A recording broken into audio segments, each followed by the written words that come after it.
కేంద్ర ప్రభుత్వం తనపై తప్పుడు కేసులు పెట్టిందని కోర్టు తీర్పుతో జనాలకు తెలిసిందన్నారు మాజీ ఎమ్మెల్సీ కవిత.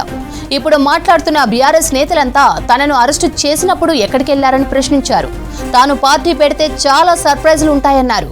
సమస్యలు ఉన్న చోట తానెప్పుడూ షో చేయలేదన్నారు.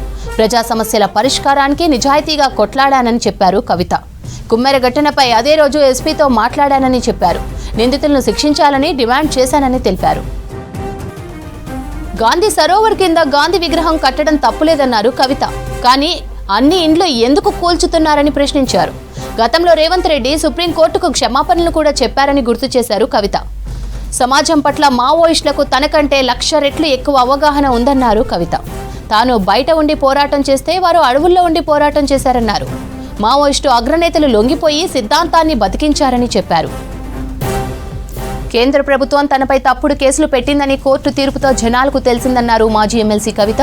ఇప్పుడు మాట్లాడుతున్న బీఆర్ఎస్ నేతలంతా తనను అరెస్టు చేసినప్పుడు ఎక్కడికెళ్లారని ప్రశ్నించారు. తాను పార్టీ పెడితే చాలా సర్ప్రైజులుంటాయన్నారు. సమస్యలు ఉన్న చోట తానెప్పుడూ షో చేయలేదన్నారు. ప్రజా సమస్యల పరిష్కారానికి నిజాయితీగా కొట్లాడానని చెప్పారు కవిత. కుమ్మెర ఘటనపై అదే రోజు ఎస్పీతో మాట్లాడానని చెప్పారు. నిందితులను శిక్షించాలని డిమాండ్ చేశానని తెలిపారు. గాంధీ సరోవర్ కింద గాంధీ విగ్రహం కట్టడం తప్పులేదన్నారు కవిత. కానీ అన్ని ఇండ్లు ఎందుకు కూల్చుతున్నారని ప్రశ్నించారు. గతంలో రేవంత్ రెడ్డి సుప్రీంకోర్టుకు క్షమాపణలు కూడా చెప్పారని గుర్తు చేశారు కవిత. సమాజం పట్ల మావోయిస్టులకు తనకంటే 1,00,000 రెట్లు ఎక్కువ అవగాహన ఉందన్నారు కవిత.